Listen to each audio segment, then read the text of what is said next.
Assalamu alaikum. How are you? Everybody, I hope you are doing well.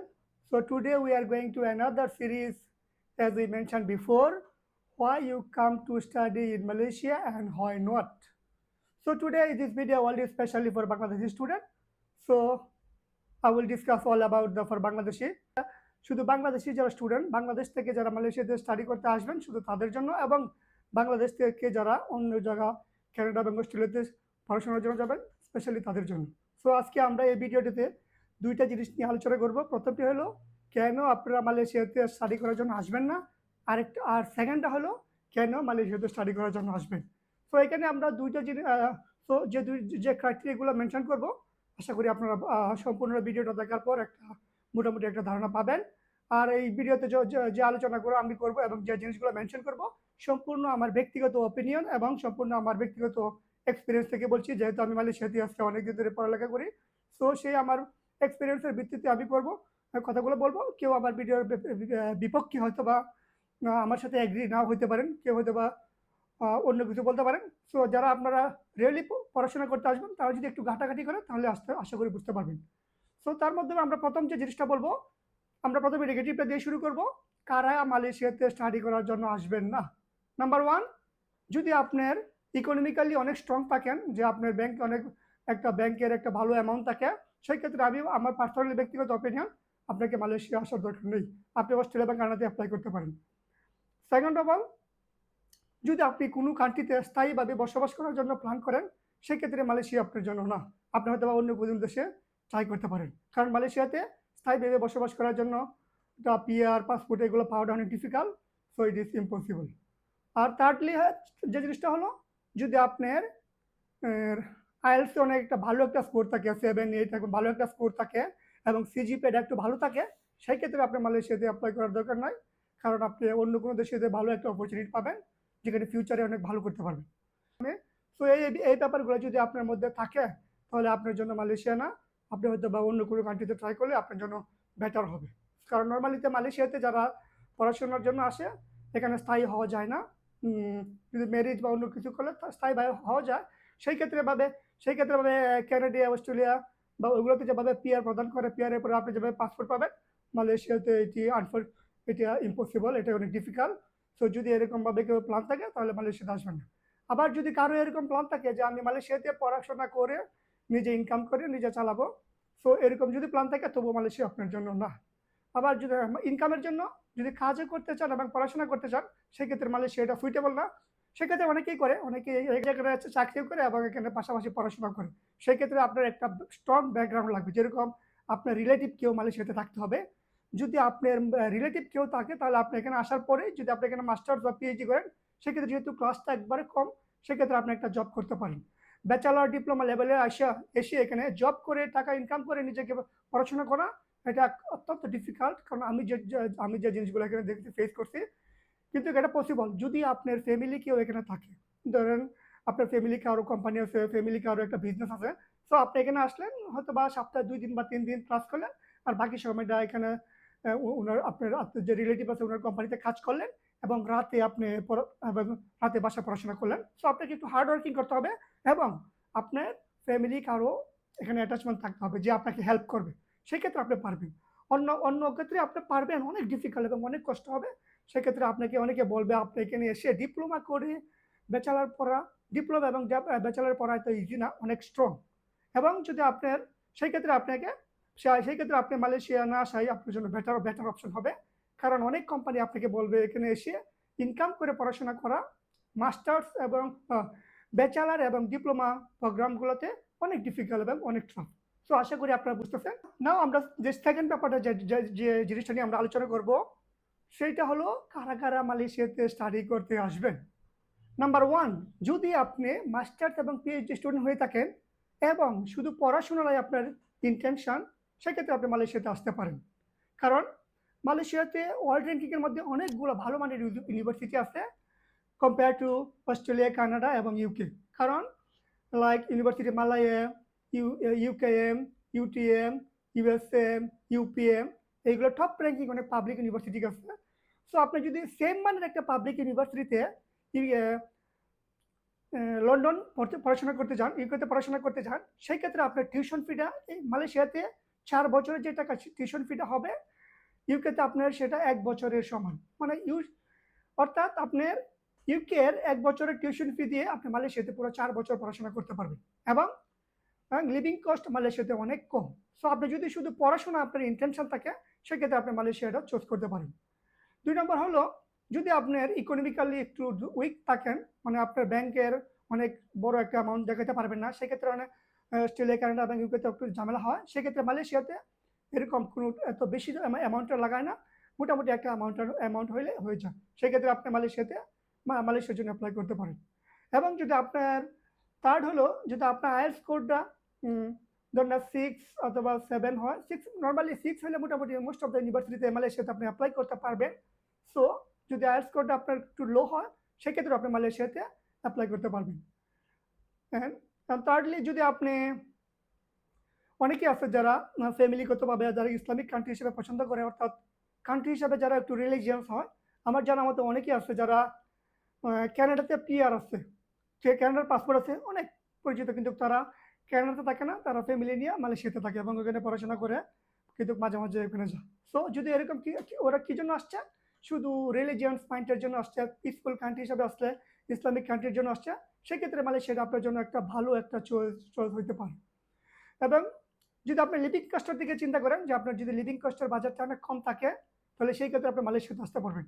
এখানে আমার জানা মতে, এবং আমি আপনাদেরকে চাইলে প্রুফ দিতে পারবো, এখানে ঢাকার চেয়ে বর্তমানে ঢাকার চেয়েও মালয়েশিয়াতে কিছু কিছু জায়গা অনেক চিপ। যেরকম আমি যে বাসায় থাকি, এখানে এখানে প্রায় যদি আমি ঢাকার সাথে কম্পেয়ার করি, এখানে ঢাকার চেয়ে হাফ রেন্টে আমি বাসার পুরো অ্যাপার্টমেন্টে পাচ্ছি। এবং খাবার দাবার, অন্য অন্য জিনিস যেগুলো আমরা নিত্য আমাদের ডেইলি যে জিনিসগুলো আছে, সেই জিনিসগুলো অত্যন্ত চিপ মালয়েশিয়াতে। সো আপনার বাজেট কম থাকলে আপনি মালয়েশিয়াতে আসার জন্য প্ল্যান করতে পারেন। এবং ফুয়েল খরচ এবং কার অনেক চিপ, যদিও অন্য অন্য দেশেও কার অনেক চিপ, বাট মালয়েশিয়াতে অনেক চিপ। সো এরকম প্ল্যান থাকলে আপনি মালয়েশিয়াতে আসতে পারেন। অনেকেই মালয়েশিয়াতে স্টাডির ব্যাপারে অনেকেই কান্ট্রি হিসাবে যদি কম্পেয়ার করেন অস্ট্রেলিয়া, কানাডার সাথে, এতে কান্ট্রি হিসাবে এত হাই র্যাঙ্কিং না। বাট যদি আপনি স্টাডির জন্য আসেন মালয়েশিয়াতে, আপনি অনেকে বলবে তুমি উচ্চ শিক্ষার জন্য যাচ্ছ, মালয়েশিয়া কেন যাচ্ছ? অ্যাকচুয়ালি আপনি একটু খোঁজ নিয়ে দেখবেন, আসলে তার কোনো পড়াশোনার ব্যাপারে এত বেশি কোনো জ্ঞান আমার মনে হয় তার নাই।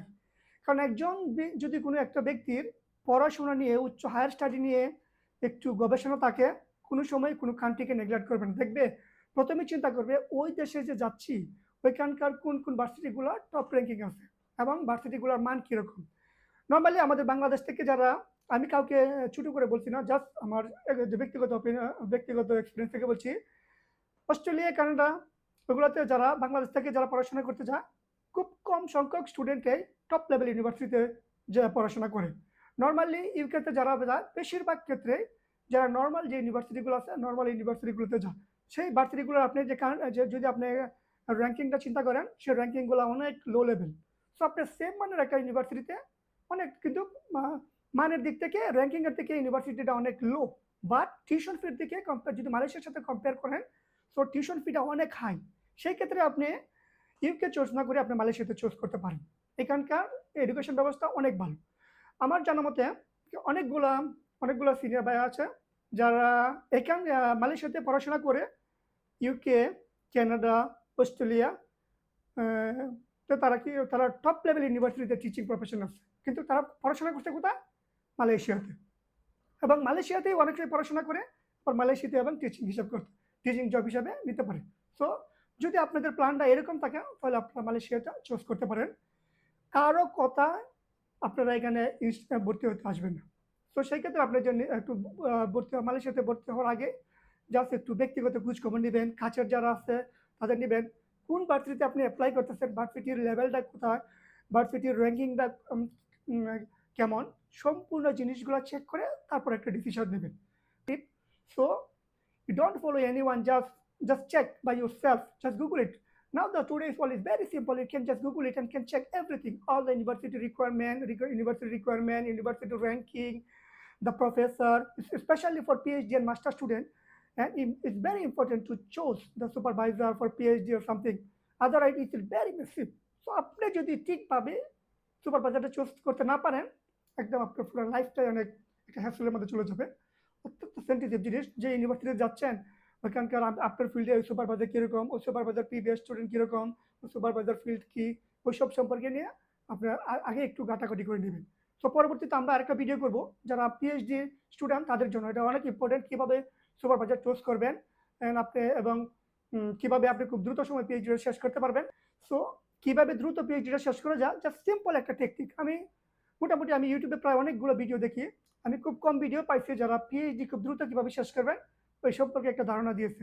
তো আমি যারা আশা করি যারা বাংলাদেশি স্টুডেন্ট আছে যারা পিএইচডি লেভেলে আসতে চায়, শুধু এই ভিডিওটা আমি তাদের জন্য বানাবো কীভাবে দ্রুত পিএইচডি শেষ করা যায় এটা নিয়ে। তো আমরা এতক্ষণ যে কথাগুলো বললাম সবগুলোই হলো যে মালয়েশিয়াতে যারা পড়তে আসবেন শুধু তাদের জন্য। এবং আরেকটা ইম্পর্টেন্ট জিনিস, যারা অলরেডি বাংলাদেশের টিচিং প্রফেশনে আছেন, যারা already professor, assistant professor, associate professor, কিন্তু তাদের একটা পিএইচডি ডিগ্রি দরকার, যেহেতু ওনারা অলরেডি ইউনিভার্সিটি লেভেল আছেন। তো তাদের জন্য আমার ব্যক্তিগত অপিনিয়ন হচ্ছে, সো আপনারা সেই ক্ষেত্রে আপনারা মালয়েশিয়াতে একটা চুজ করতে পারেন, কারণ বাংলাদেশ থেকে মালয়েশিয়ার distance very near. Normally flight ডিস্টেন্সে 4 ঘন্টার মতো লাগে। তো আপনি 4 ঘন্টার মধ্যে মালয়েশিয়াতে এখানে আসতে পারবেন, যেতে পারবেন। সো নর্মালি ফর পিএইচডি স্টুডেন্টদের জন্য প্রথম সেমিস্টারটা যদি আপনার যে কোর্সগুলো থাকে আপনি যদি ভালোভাবে একটু প্রিপেয়ার করে প্রথম সেমিস্টারের ক্লাসগুলো নিয়ে প্রথমগুলো যে আপনার কোর্সগুলো থাকবে, কোর্সগুলো যদি শেষ হয়ে যায়, পরবর্তীতে আপনি বাংলাদেশে চলে যেতে পারবেন এবং আপনি সুপারভাইজারের সাথে যোগাযোগ করতে পারবেন। প্রতি 3-4 মাস পর মালয়েশিয়াতে আসবেন, আপনার সুপারভাইজারের সাথে যোগাযোগ করবেন, সো আপনার কাজগুলো হয়ে যাবে। তো এখানে নর্মালি থাকা মানে আপনি পিএইচডি স্টুডেন্ট যারা প্রতিদিন সুপারভাইজারের সাথে দেখা করতে পারে না। অনেক সুপারভাইজার 2 মাস পর শিডিউল দেয়, আবার কোনো সুপারভাইজার প্রতি সপ্তাহে দেয়, খুব রিয়ার যে প্রতি সপ্তাহে সুপারভাইজার আপনাকে শিডিউল দিবে। সো সেক্ষেত্রে আপনার এখানে সবসময় এখানে থাকতে হয় না। আপনি বাংলাদেশ থেকেও যদি পিএইচডি করতে চান, তাহলে মালয়েশিয়াতে অনেকগুলো ইউনিভার্সিটি আছে, সো আপনি এগুলো করতে পারবেন। সো সেক্ষেত্রে আমি বলছি না যে আপনি একবার মানে এইভাবে পিএইচডি করলে আপনি টপ লেভেলের একাডেমিশিয়ান হবেন না। যদি আপনার প্ল্যান থাকে টপ লেভেলের কোনো একাডেমিশিয়ান হইতে চান, অবশ্যই আপনাকে ফুল টাইম সময় দিতে হবে, রিসার্চ সম্পর্কে ভালো করে পড়াশোনা করতে হবে, বিভিন্ন সফটওয়্যার অ্যানালাইসিস সম্পর্কে আইডিয়া থাকতে হবে, তারপরে আপনি টপ লেভেলের রিসার্চার হবেন। জাস্ট শুধু প্র্যাকটিস করতে হবে প্রতিদিন। আর জাস্ট শুধু আপনার একটা পিএইচডি দরকার আপনার শুধু আপনার প্রফেশনাল ক্ষেত্রে, সেই ক্ষেত্রে আপনি এটা ইজিভাবে মালয়েশিয়াতে করতে পারবেন। তো আশা করি আপনারা এই বিষয়গুলো অত্যন্ত খেয়াল করবেন। এখানে নর্মালি যারা স্টুডেন্ট হিসাবে মালয়েশিয়াতে আছে তারা লিগ্যালি কোনো জব করতে পারবে না, কারণ লিগ্যালি জব করাতে আপনার যে ভিসা দিবে স্টুডেন্ট ভিসার মধ্যে মেনশন করা থাকে আপনি এখানে কোনো জব করতে পারবেন না। এবং যারা মাস্টার্স এবং পিএইচডি স্টুডেন্ট আন্ডারে যারা ডিপেন্ডেন্ট ভিসা হিসাবে আসবে, যারা ডিপেন্ডেন্টরা এখানে মালয়েশিয়াতে থাকতে পারবে, মালয়েশিয়া স্টে করতে পারবে, কিন্তু ওনারা মালয়েশিয়াতে কোনো লিগ্যালি কোনো জব করতে পারবে না। সো যদি আপনার কোনো রিলেটিভ থাকে, যেটা আগে বলছি, যদি কোনো রিলেটিভ থাকে সেক্ষেত্রে আপনি আপনার রিলেটিভের সাহায্য নিয়ে একটা জব করতে পারবেন। কিন্তু মালয়েশিয়াতে স্টুডেন্ট ভিসা, ডিপেন্ডেন্ট ভিসা, কোনো ভিসাতেই মালয়েশিয়াতে লিগ্যালি কোনো ওয়ার্ক অ্যালাউ করে না। কোনগুলো অ্যালাউ করে, যদি আপনার সুপারভাইজারের সাথে আপনি রিসার্চ, আপনার ভার্সিটি আপনার একাডেমিক রিলেটেড কাজ করতে চান, আপনি রিসার্চ অ্যাসিস্ট্যান্ট হইতে পারেন, সেই ক্ষেত্রে আপনি একটা কাজ পাবেন এবং স্যালারি পাবেন, সেটা আপনার কাজ। কিন্তু ইউনিভার্সিটির বাহিরে আপনি আউট অফ ইউনিভার্সিটিতে কোনো কাজই করতে পারবেন না, এবং আপনার সাথে যারা ডিপেন্ডেন্ট আসবে তারাও কোনো কাজ করতে পারবে না। এবং আরেকটা ভেরি ইম্পর্টেন্ট জিনিস হলো, বর্তমানে মালয়েশিয়াতে যারা ডিপেন্ডেন্ট হিসাবে আসবেন প্রত্যেকেরই মালয়েশিয়াতে একটা অ্যাকাউন্ট থাকতে হবে, এবং অ্যাকাউন্টের মধ্যে মোর দেন 10,000 থাকতে হবে, 10,000 রিঙ্গিতের বেশি থাকতে হবে। আবার কিছু ইউনিভার্সিটি বাংলাদেশে যদি আপনার কোনো ব্যাংক অ্যাকাউন্ট থাকে, সেই ব্যাংক অ্যাকাউন্টটা ওরা অ্যাকসেপ্ট করে, কিন্তু মোস্ট অফ দ্য ইউনিভার্সিটি আপনাকে মালয়েশিয়াতে অ্যাকাউন্ট থাকতে হবে আপনার ডিপেন্ডেন্টের জন্য, এবং ওই আপনার অ্যাকাউন্টে একটা অ্যামাউন্ট জমা দেখাতে হবে প্রত্যেকবার ভিসা রিনিউ করার পর।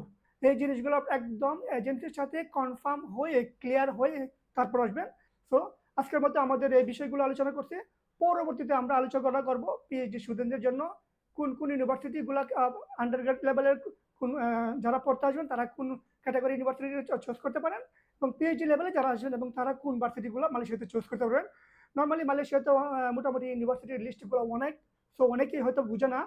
তারপরে মানে এজেন্ট কনভার্স করার ফলে ওরা মানে যে কোনো একটা ইউনিভার্সিটিতে ভর্তি হয়েছে, কিন্তু আসার পর স্টুডেন্ট যদি ভিসা চায় ক্যান্সেল করতে, সেক্ষেত্রে অনেক ঝামেলা, এবং এজেন্টসও অনেক কোনো হেল্প করে না ভিসাটা ক্যান্সেল করার ক্ষেত্রে, অন্য ভার্সিটিতে ট্রান্সফার করার ক্ষেত্রে। সো এই বিষয়গুলো আশা করি আপনারা কনফার্ম হয়ে এবং সব কিছু ক্লিয়ার হয়ে তারপর আসবেন।